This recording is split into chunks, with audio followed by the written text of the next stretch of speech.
Welcome to Uncomfortable, conversations about culture and Christianity. My name is Eric, and today I'm joined by Jess. Hello, world. And Alex. I'm here. And our special guest, Ryan. Hello, Ryan everyone. Shields. Hi, thanks for being here. Glad to be here. All right, we're glad to have you here. For people who may not be familiar with you, which, that's probably very few if they're part of the Christ Community family, but, we have listeners beyond that. Tell us a little bit about what you do here at the church, a little bit about yourself, your family. Yeah. My name's Ryan. I grew up down south and met my wife in college, and we got married, and she is from Lincoln, Nebraska. And so I ended up moving myself further and further north through college and then meeting Nicole, and studied music in college and knew I wanted to be a worship leader, whatever that, maybe I didn't even understand quite what that was at the time, but I knew I loved music and I knew I loved God and the church, and I knew that, hey, those things could be put together in a certain role. So I kind of pursued that through an internship and worked at a church, my first church, for 6 years in Arkansas, and then moved to Nebraska to become closer to Nicole's family. My wife is Nicole, and I have three kids, but two of my older are teenagers, and my youngest is 12, which is crazy to have teenagers. In fact, my daughter is about to get her driver's license, and so we're entering that phase, which is really fun. I actually always dreamed of that phase as a dad when I had little kids, of having teenagers. And the conversations we get to have are cool. Yeah. And so about 14 years ago is when I got an opportunity to come move to Omaha and work at Christ Community. I had known David Potter in college, and that connection led to me being able to come. We had a very young family and moved to lead worship in the Access venue. Yeah. Oh, wow. For those who have been around a while, you know what that is. It was kind of a modern expression service. And so I led that for, must have been 10 years until 2020, until we combined. So I am now, as of this year, the director of our worship department. Our previous director, Steve, retired after 35 years being here, which makes our ministry pretty unique, I think, and both challenges and blessings. That's what we're doing now. We have kind of a team that is really working well, and we have continued choir and orchestra and band and ensembles and kids choir and student choir, some ensembles that kind of spread through our multi-generational model. Yeah. Awesome. That's what I do now. Oh, that's great. So today we're going to be talking a little bit about who is worship for, and to kind of kick that off, from what I think most people in America, if they walked into a church, maybe probably of the evangelical sort, they would be able to identify a familiar formula of worship, and kind of the way we do that.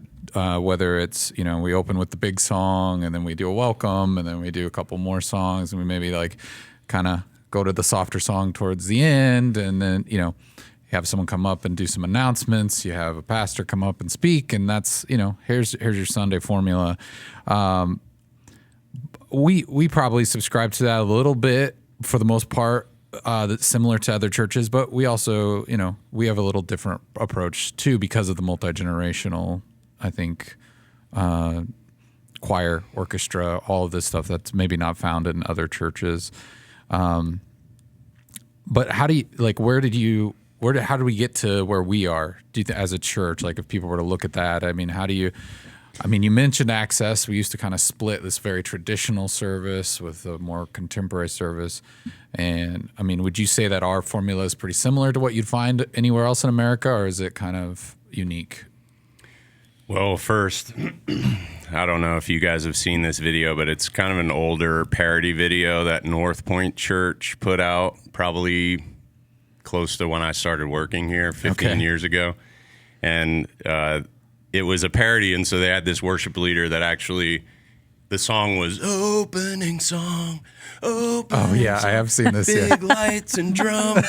Skinny jeans. And then it goes into like, I am the pastor. I put out my arms like this and show my tattoo so you know I have a past. I wear horn-rimmed glasses and I speak with intention. It's basically a parody. It goes through. Then like the pre-message video is like, ask deep question here. Another question here. It's great. So it's worth looking up for anybody who's interested. But it did, I mean, just like many parodies, it's a little touche, right? You go, oh yeah, the modern kind of American order of things. Can be predictable in a way. And, to the question of that formula, there is an element of true history and tradition that's worth preserving in the order of how we do things. And really, we were talking earlier, but that the word for that is liturgy. Liturgy just means how you put together the elements, kind of the form of a corporate worship service. And so, that has been happening since the beginning. That expression has changed a lot. And so now we have this modern kind of expression that deserves to be made fun of a little bit, deserves to be parodied. It's a little predictable. I think that there's room to be creative, but I also think there's a lot of value in, if I could just share, there's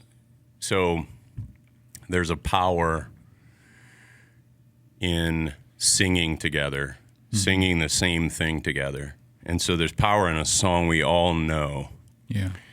On top of that, even another depth of power, in my opinion, when we can sing a song that was written in the 1600s, that believers like us sang that long ago in the same melody, the same lyrics. To me, that's a very powerful expression of worship that's worth kind of preserving, even if it's parodyable, even if it's predictable. There's a preservation there that, to me, is powerful. So, yeah, that's good. Yeah, some order is good. Some order can be, And I think it can be good. So even like building on that a little bit more, like what are some common patterns or routines or things that we might find in a worship service that would be, maybe it would be like a parody, like predictable, but they're important things that help us come together. So what are some of those things that we would even expect even more? I listed some that we can find in Scripture. And then there are some that aren't, that we just do and because it works to express. Maybe because it works. You have some reasons for pragmatic reasons. Some it's efficient and it needs to be reimagined. So I'll admit that too. There's good there's good things to preserve, and then there's some things where you go, it's probably time we move on from this idea or whatever. So singing is obviously a scriptural expression. Teaching of and dwelling on Scripture, which is something we do every week. Tithing, I think, is a biblical expression of worship. Praying together. You see even dance. Maybe dance is a more personal expression, but it's still there in the Bible. Communion, certainly. The elements of communion, baptism, the ordinances like that. Yeah. Those are all elements maybe, but then the form, the order of it all seems like it can be played with. Like you can be creative in that space with it. Yeah.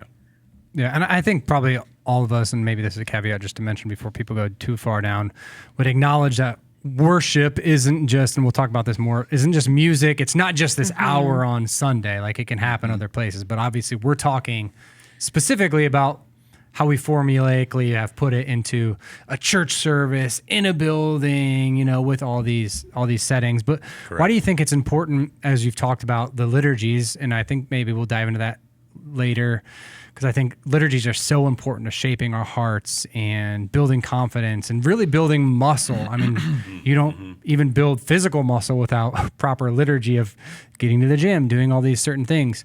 But what's important about the opposite side of, like, the dynamic part of it, just to be spiritually engaging and maybe move away from that balance of, okay, there is some formula here, but also keep people guessing in some kind of ways, or not always expecting the same things. Right. Yeah, great question. Part of me in some way thinks that there are people gifted in the church to be like that, and we need to administrate them to be able to do that. And then there are some people that are more gifted in other ways that, but yes, I think that creative muscle is of God. I think God is the biggest creator, and he loves creative things, especially with a creativity that he's given to certain people. So I think it's worth being creative. But I also think there's something to an order. There's kind of a dignity, so to speak, as long as it's healthy dignity. Again, just knowing that believers way before us were doing this thing, whether it's a song we sing, doesn't matter the order, where it falls in the service, but certain elements. I don't know if I stayed quite on your path there, but I think that's good. And I think, to your point, we use words like liturgy, and it just is a churchy word, it feels like, but the reality is all of us have liturgies in our life, whether we call it liturgies or not. Right. Like youth sports for so many people is a liturgy, because ultimately it's what they're shaping their family around, and it's what their family is being shaped by, like the dining room table is a liturgy. So there's so many of those that are shaping, but then it's like, okay, we have the liturgy of always eating supper together, but we don't always have the same meal, right? And so you can have that dynamic of, let's change it up a little bit, but also have the formula or the template, kind of like you were saying. So yeah, that's helpful. Right.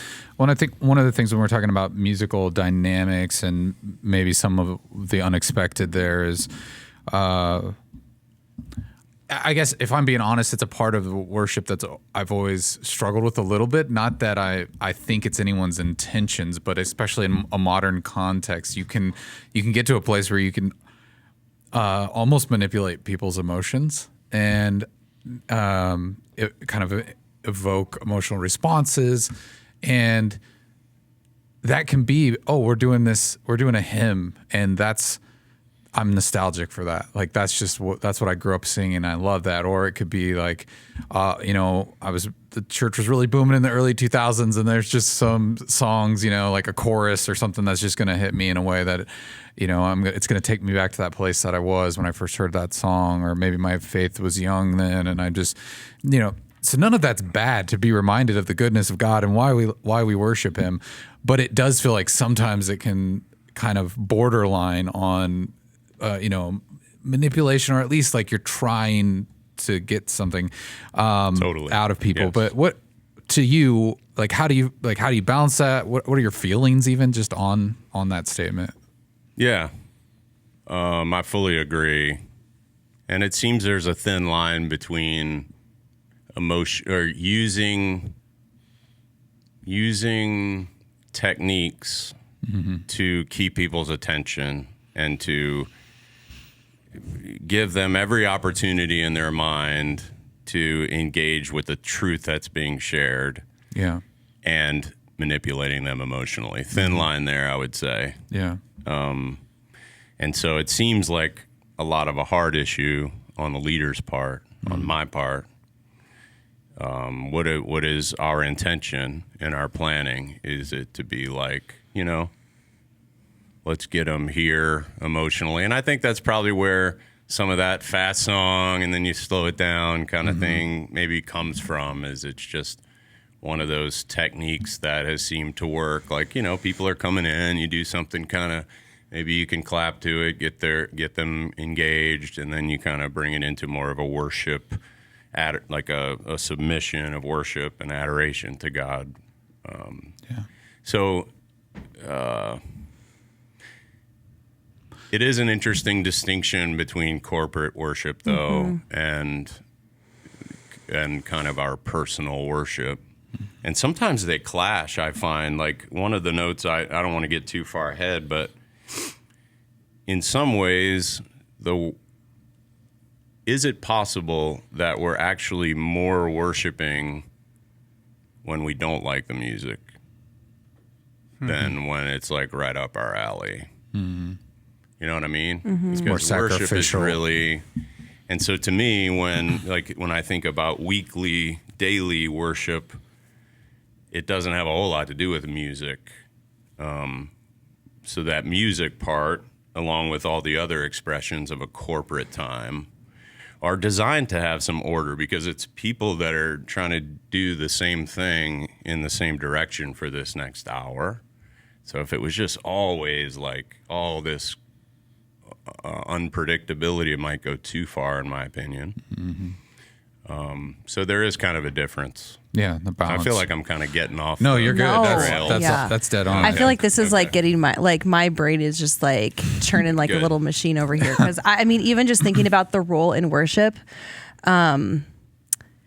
there are songs that I will hear during the week that hit different on Sunday. Like, I might hear them played on K-Love during the week and like I'm driving to work, but then I know that like like that happened to me this last week, where I'm heard something during the week and then I'm in service and like I have like this focus towards what I'm doing like at church, and that song comes on and that just changes my perspective on how the morning is going to go. And like I do feel like there's this reliance that I have on the role of music and worship like in my life, even like as a mom, like playing a song during the week and then seeing your kids like in church singing that song, like there's that connection there that I do feel like evokes emotion. It's like it's part of that. But I do think like it's worth asking the question, like, you know, does music detract from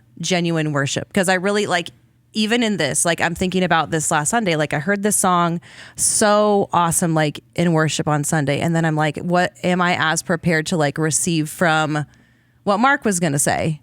Because it's kind of like, oh, I feel like these emotions and I feel so close to God. And then it's kind of like this transition sometimes. And so is that genuine? Like, what does that look like in spiritual engagement, you know? You mean like you feel emotionally jolted from one Yeah, I section feel to like another? very like, I mean, and I think it does play like a lot on emotions, and like we can, so it like our experiences can empathize with the words in a song, and we engage spiritually. And then it's like, you know, are we relying on that?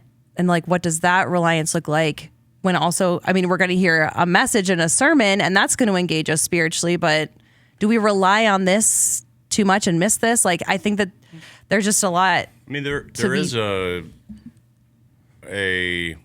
think the article, an article in Relevant that I was reading earlier mentioned that there's something about music, and I think part of it is because it allows us to say the same thing at the same time. There's something powerful, like I said earlier, about that.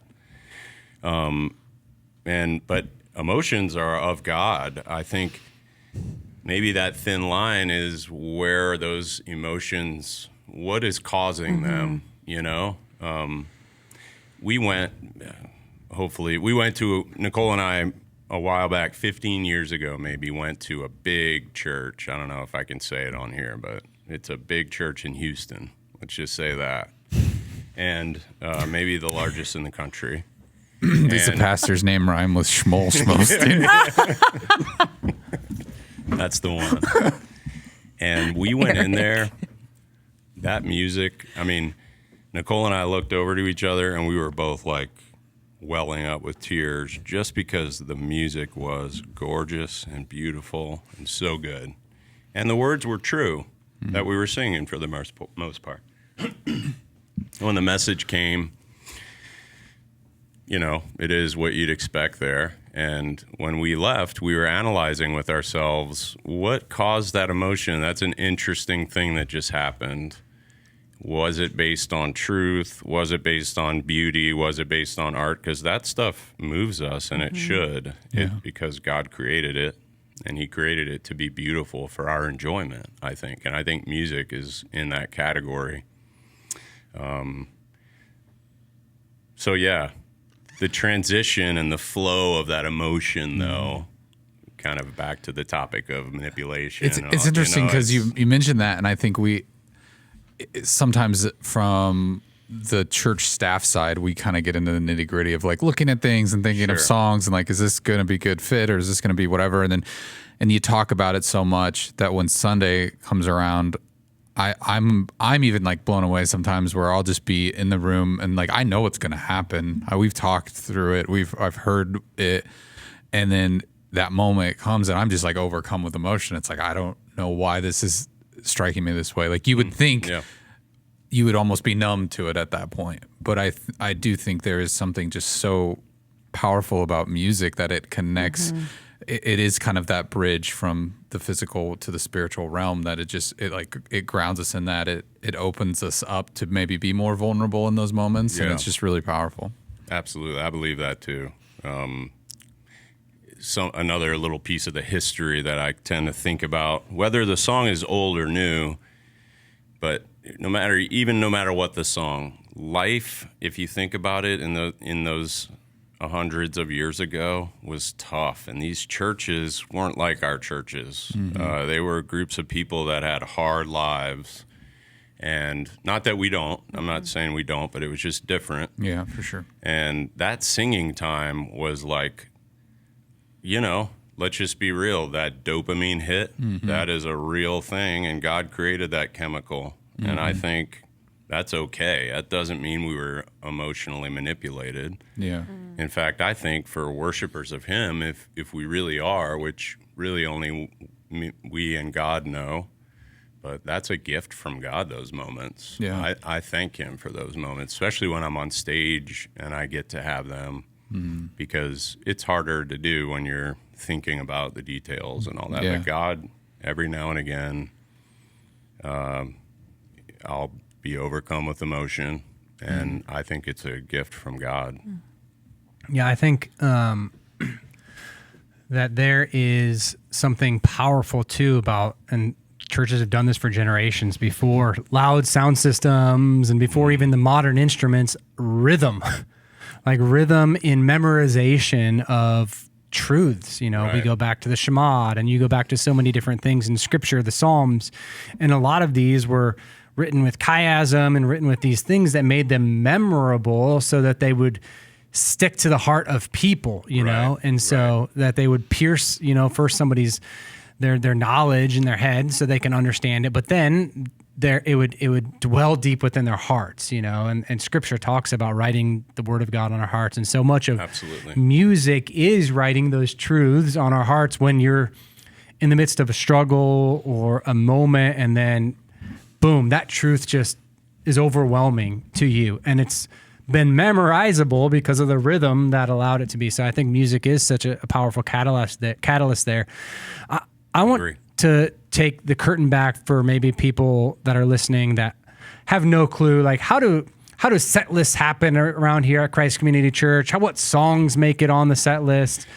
Is there any intentionality behind it? What does that conversation look like? Because for me, as somebody who gets to teach every so often here, like one of the things I go intentionally do is go, what is the set list that day? And I try to like weave in like the truths, you know, especially like the end of my message, the truths of what we sang earlier into the sermon in a way, so we can make it all fit together and not just, you know, we had slots of the service. And so what goes into that as you guys are planning and preparing, praying about, you know, a service? Is it just like, hey, Friday, you're just like, these ones sound good. Yeah. Yeah, that. Yeah. Yeah, first of all, we've learned that about you, like on our team when we look at songs and opportunities there, and we know that you're looking at it that way. So it always seems like it's fun to kind of fit in a response moment or something that is real intentional because of the way you think about that stuff. So I appreciate that. Yeah. And we do too. Yeah, it's a bit of a puzzle. I don't know how much like detail of process you want, but I'll just kind of share what I know. It's very intentional. And it's intentionally looked at by many brains and hearts. It's in my first job, it was just up to me to choose songs, and that's how most worship leaders operate, I would say. We're pretty lucky. Now, it's up to you if you wanted to gather volunteers and stuff, but as far as on staff, we all look at it together and we go, honestly, is this song? So one criteria would be, as I said earlier, can we all sing it? I think is a pretty basic one. Is it singable? Now, when you're talking about 3,000, whatever, 1,000 people, the answer is going to be no for somebody. And so you're just kind of playing what do we all think among the five of us? Is this singable? And if we all go, yeah, we all think it's singable, then we can kind of check that box. Is it true? Is obvious? But I will say I believe in poetry and song. I don't believe all songs should be a hymn that's filled with each like thing of the theology that you need to know for the gospel or whatever. A song like Make Room is pretty basic lyrically, but I think there's room for all types of those songs in a worship time personally, as long as you're looking Would you for suggest the right. Honey in the Rock is poetry? Yeah, I think so. Yeah, okay. Yeah, I think that's a real poetic. And so the hymns have a ton of poetry, and so do the modern. There's just beauty in a lot of it. So yeah, singable, true, and kind of do we like it? You know, there's an element of that. Do we like it? Some like right now, you know, if you were to put together like typically a 4-song order, if you're just talking about the music part, there's communion, baptism, lots of other worship elements, but just the music part, 4 songs. If you did 4 songs the same tempo, or like 4 slow songs, or 4 mid songs, or even 4 fast songs, maybe you'd be like, there's something too dynamic, right? There's every good book, every good movie's got shape and dynamic, and I think that's where the thin line exists between being a tour guide, because you have to lead people somewhere. I also don't really identify with I've heard some worship leaders say, I'm just going to be up here worshiping and you guys come along, you know, and so they're kind of disengaged. Maybe that's how they're comfortable, but I'd rather lead people and take them along in a dynamic way without seeking to get them to emotional spot. And that's the goal, or that's the end game, is just to get them to an emotional spot. Yeah, let's move a little bit into that about like seeking authentic worship and what that looks like, because I think it looks different for a lot of people. I know Alex and I have talked a lot of times about our upbringing and like very charismatic backgrounds. I know, Ryan, you've had some experience in like more gospel churches and things like that. And so, I mean, sometimes even that can come down to personal preference, but like, what is authenticity in worship, and is that crucial? Because I think there's a fine line sometimes between the worship leader on stage performing a song and actually worshiping and leading people to worship. True. And not that you can't completely separate the two either, though, because you still at the end of the day have to perform the song, right? True. But how do you navigate that? And you know, this question almost seems rhetorical. Is it crucial to be authentic in worship? I mean, I think the answer is yes. So I don't need you to spend a bunch of time on that. But I guess more so like how do you balance that authenticity of worship and performance in my own heart. Yeah. I think that's good. Yeah, so I think, to me, in short, authenticity should probably be defined unless there's pushback as submission. So to me, if I'm submitting to God in my worship, that's when it's authentic. So it could be any style, any speed, any whatever of expression. So I think that's maybe a good term to work from. In my own worship as a worship leader, there's challenge there. And I've dealt with challenge probably my whole career in this way. When I first came here, I'm not a very naturally expressive person in general, and especially on stage, I'm not. I get nervous on stage still. So one critique that I continually got when I first got here was like, you need to, you don't look like you're having fun up there. And you need to. That wasn't Steve, was it? No. Well, okay. You don't have to say. I'm just teasing. Yeah. So I remember that being a challenge, and it was so much of a challenge to me that I considered not doing the job any longer for that reason, because I couldn't come to terms with trying to do this thing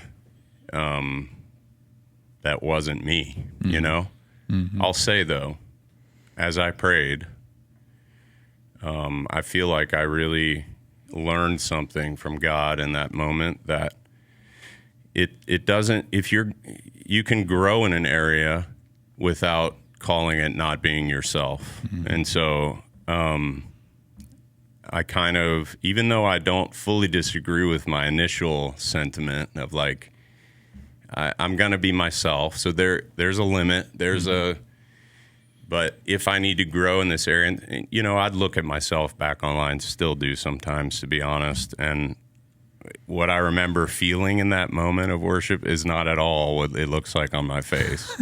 Yeah. I'm with you. Kind of a weird deal. So a lot of it was just as simple as me going, all right, let me just look at the online and just like recognize those moments like, hey, if I can recall, I'm focused on something else. Can I just smile? Doesn't mean I'm not being myself. Doesn't mean it's just a growth point. And that ended up being my response to that critique.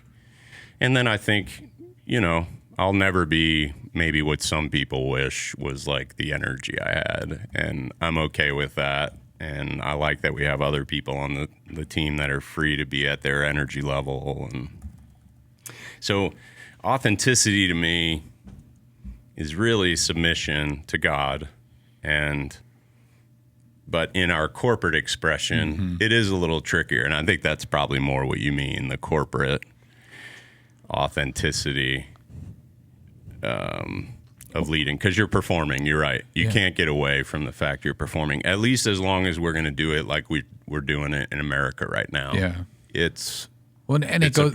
I think that even kind of leads into some of that preference stuff. But I mean, you have experiences like IHOP, where you have like the International House of Prayer, where you've got someone going on stage and they are completely improvisationally writing a song in the moment that they would claim is being inspired by the Holy Spirit in that moment. Right. So like that's like the one real extreme, and then you've got very, very traditional churches where there's no music or no musical instruments, and it's just voices to old hymns, whatever. So you have these huge spectrums, and then you're trying to find kind of that pocket that works for a lot of people. It's tough. Yeah, which is like, how do you find that? I mean, is it geographical? Is it? And then before long, you start analyzing it, and that's when you kind of go, what are we really talking about here? We're chasing down a preference thing I mean, just frankly, we used to have different service, like have people meeting in different rooms of the building purely on artistic expression differences. I mean, that really, we had the same message, so it was different.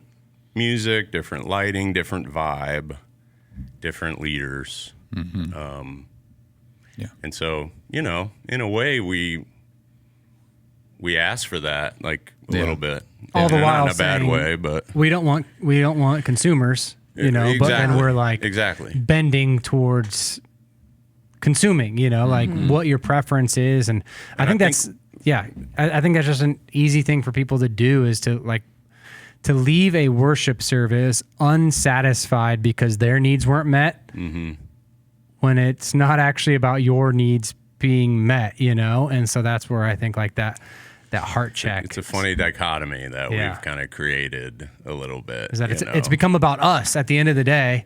It's about how we felt, how much we knew the song, how much all of those things were, and it is this interesting dichotomy that I think sometimes is like, okay, that's when I need to do a little heart check. And you understand it too, why we did it like we do it that way, because why would you make it hard for people if you can help it? Like why wouldn't you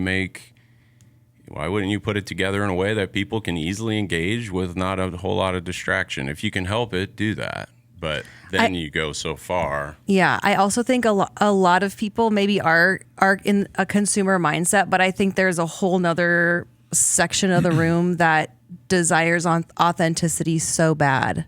And I think like I want to hear from you, like as a pastor, like when I'm desiring that and I want that, like as a listener, like how do I get past focusing on something else, or get past the judgment, or get past like looking at, oh, how did Ryan pick out those songs? Like I want to be more authentic. I want to have more authenticity. Like what are some practical ways as listeners for us to just get in that space? So I can tell you the way that I've learned to do it, and maybe that could be a recommendation. I think the whole thing is about, where do I stand before God? In the big picture sense, as the sinner and fallen person that I am, that is on my face before God in humility and thankfulness for his salvation. So to me, if I come to church and that's what's on my mind, it's really hard not to, it becomes a lot harder to be cynical or even skeptical about some of the details. Now, there's room to be like, boy, yeah, that's not my thing. That's not like bad to think that or that. But I almost wonder, to the other question, man, maybe when you think that, boy, this is just not engaging to me. Maybe when you think that, you go, maybe this is the best opportunity for me to truly, authentically worship through submission of my own preferences, which really is the most biblical form of worship anyway, is to lay down our own desires. Now, that's tricky because you can just tell everybody, get over yourself. Like, that's not the answer, but that does help me, and I'm speaking for myself as a selfish person who has my own preferences. And I've had to grow in my own preferences to fulfill the role that I have now.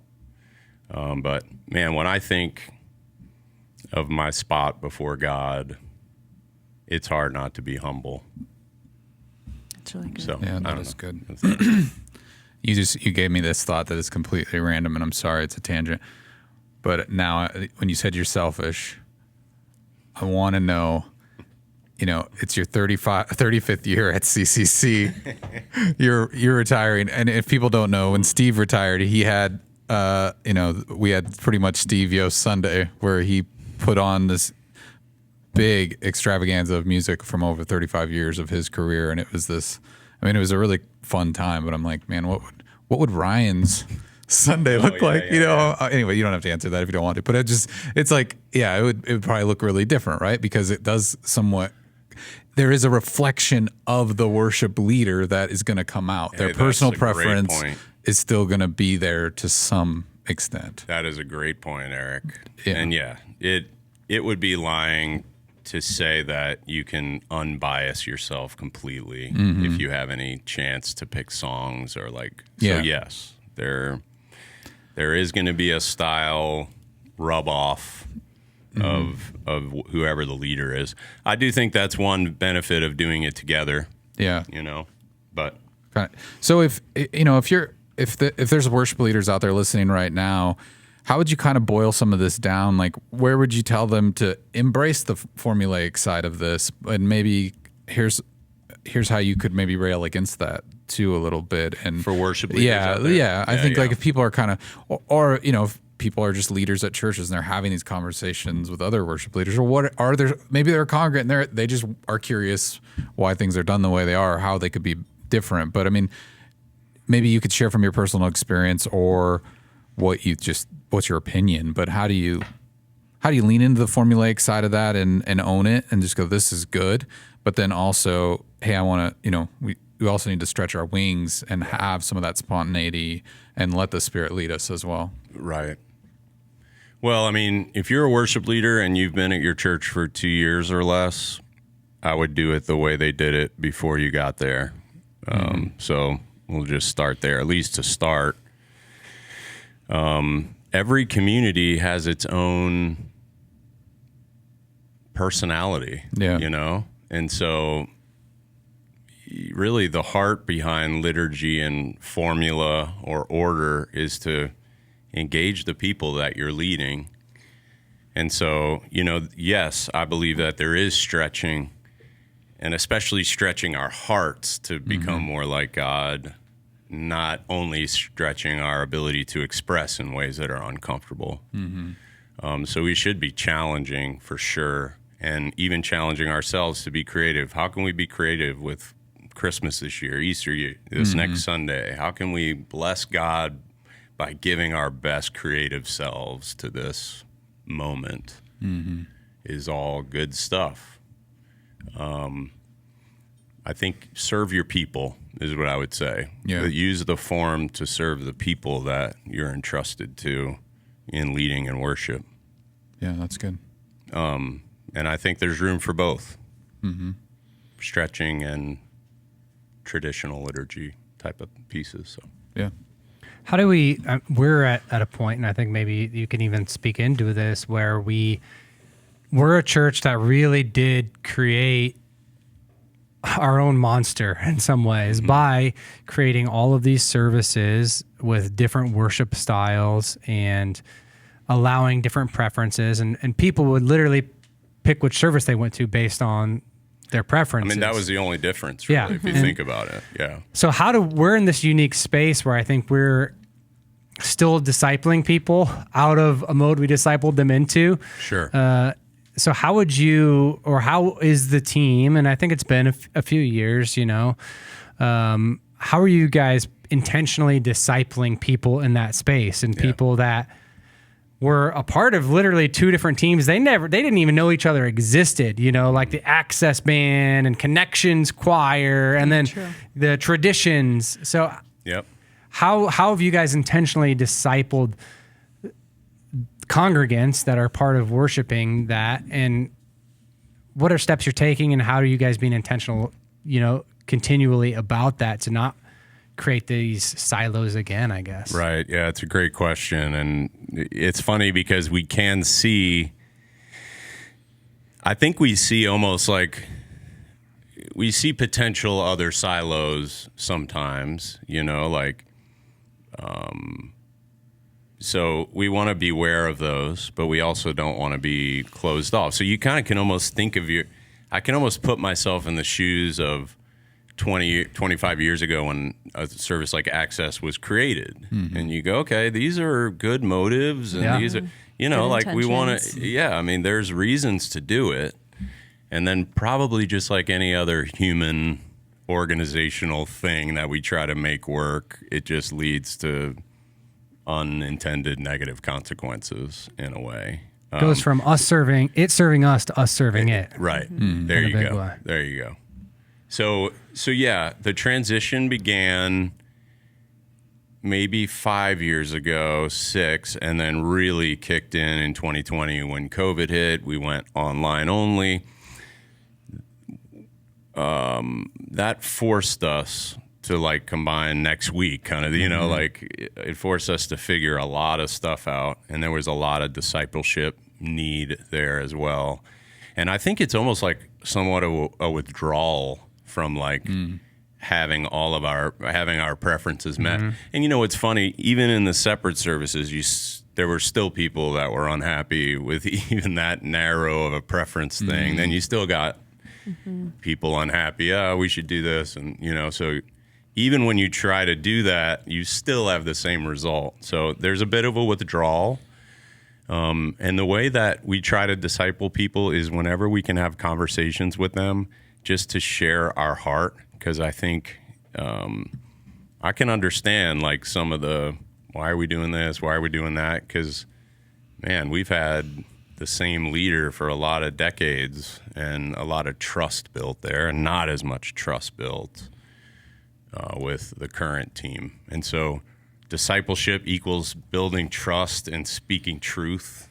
For us, at least one mode, speaking truth into what our heart is, for less about kind of the music. Like, I think we've kind of landed on a blended type of thing that goes in a little bit of it's a little wide of a variation from week to week right now. And so that's kind of where we are right now. Is that the only biblical way? No.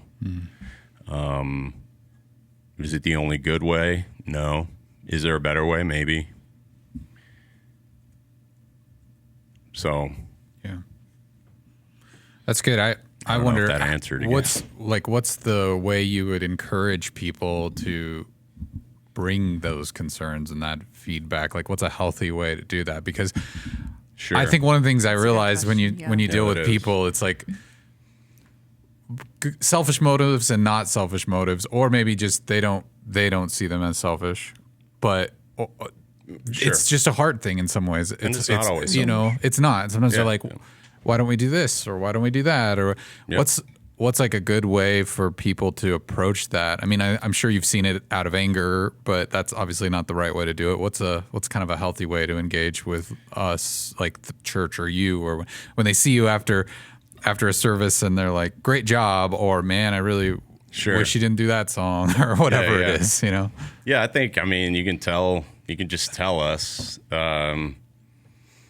I find a lot of, like, you know, there's a good number of those things that have truth to them. So it's not, they're good a lot of times to be, even if it's a little harshly said or whatever, you know, like it's like, okay, I can capture the truth from that and kind of input it. And there are things that ring true that are helpful to us, that we have blind spots. We can't see everything always so clearly. Not only that, but we're up on stage, so we don't ever have that perspective from out here, except for when we watch back online.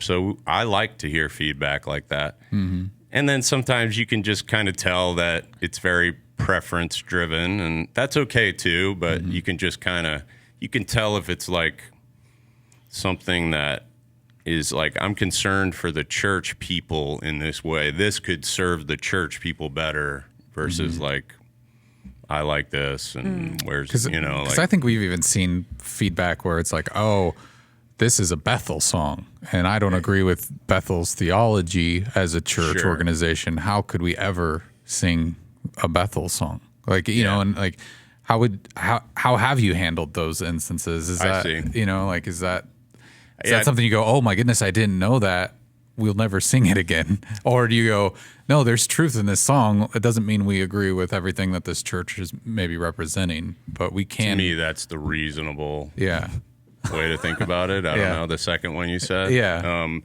I guess I can understand, like, every time you do a song on Sunday, you're putting money in the pocket of the producer and the writer of the song. So, like, if you really feel like this is a ministry that is actually damaging and heretical, if you think that far, then I can see going, oh, then I don't want to put money in their pocket, so let's not. That's the one argument I can understand for not doing because of them. like the CCLI connection where we're reporting that we're performing the song, and they get a little kickback when. Correct. Okay. Yeah, but otherwise, if the song is true, I don't think it matters much who wrote it. Yeah. it kind of goes back to what you said earlier. It's like, can people sing it? Are they going to connect with it? Right. Well, and some hymn writers, we don't want to dig into the skeletons in their closet.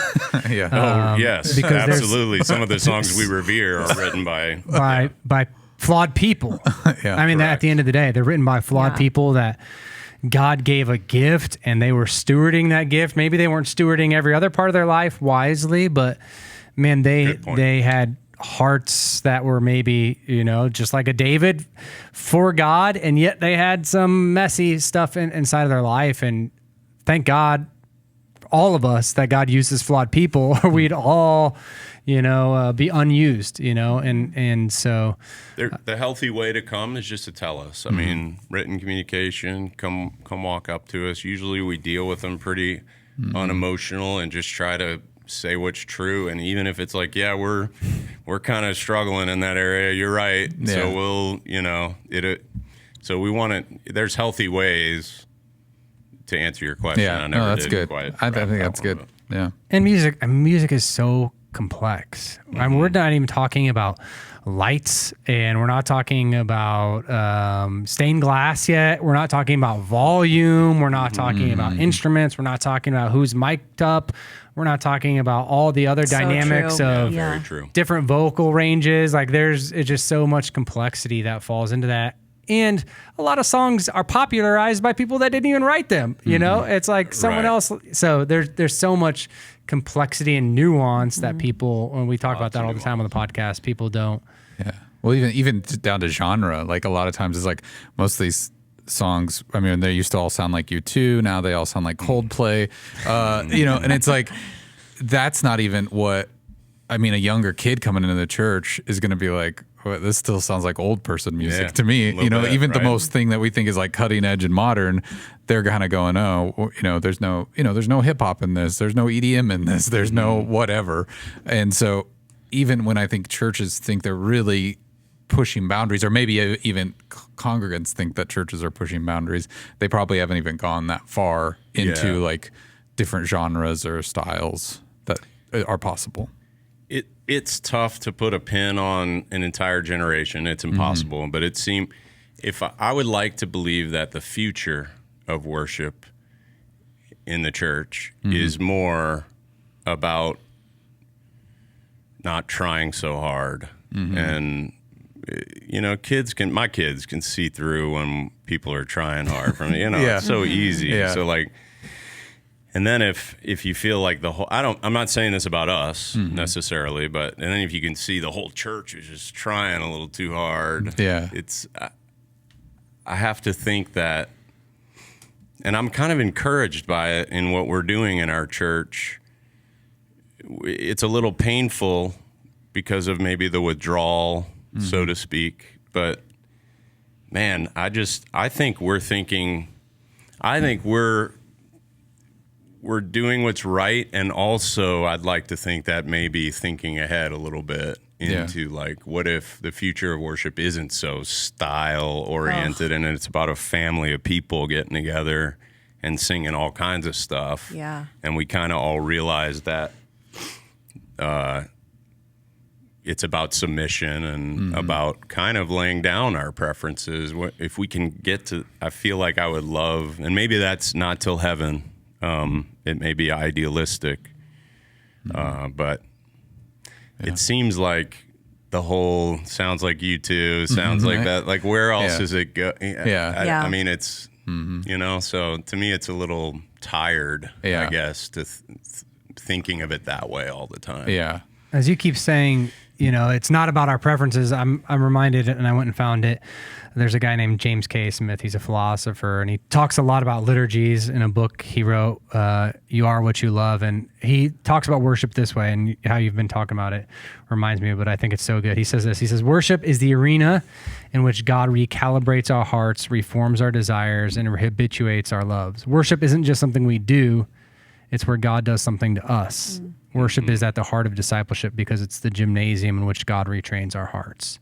And I just love, love that definition because it removes it about just, it's so much of it I think can become about what we are doing, how Yeah. we're performing, and forget about What God's doing through the it. object of worship here Right. is like anything we're doing is not even still worthy of giving him enough praise or worship or adoration. And so these are our Right. feeble little attempts to put into words and maybe, using our bodies, whatever, dancing to in some way give back to a God that has given so much to us. Yeah. Yeah, and I think if we never get beyond being so slipped up by our preferences, like I couldn't worship today because certain thing disengaged me or this would. Yeah. If as long as we're kind of living there, it seems like it's going to be hard to get to that place corporately.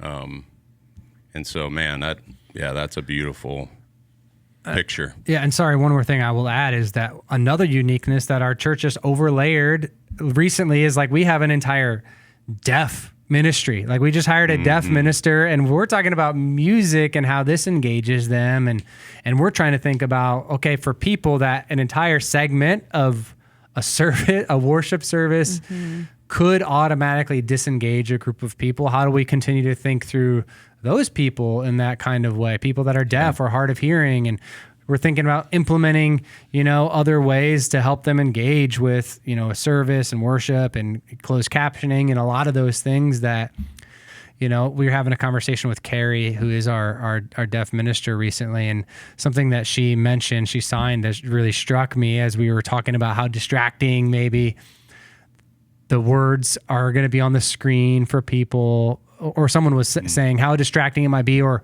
because it's not all perfect, that a word might get there and it's going to distract somebody as they're, hearing the minister because they're looking at the screen instead of the person anyway. And she's just like, what a luxury. Like, Absolutely. you can close your eyes still and hear those songs and still connect with God and worship. Like I can't. And so I think even we'll have to grow as a church, and I'm excited for the opportunity, but the growing too. pains, even in what that looks like. I know we have an ASL choir happening, I think in December. And so Yeah. that's even going to take us on another ride, I think, down a maturation in understanding more and more about what worship's like. Very I good. love it. Yeah. I'm excited about that too. Well, Ryan, I think this concludes our time. Thank you for, stepping out of what you normally do and joining us for this conversation. I think it's really beneficial to our church family, but even outside of that, I think people can listen and hopefully take something and apply it to their lives. And I think, wherever we get challenged to grow a little bit is a good thing. So Yeah. that's great. Yeah, thanks for having me. Yeah, I had fun. It's been awesome. And to all those listening, thank you for listening, however you do that. If you have any questions or concerns and you want to reach out to us, you can do that on social media. You can send us a message on Instagram or TikTok at CCCOMA Podcast, or you can send us an email to podcast@cccomaha.org. Or our favorite way for you to contact us is via voicemail, which you can call 402-885-9930, and you'll get to hear your lovely voice live here on the podcast. So feel free to do that. But until next time, we'll talk to you then.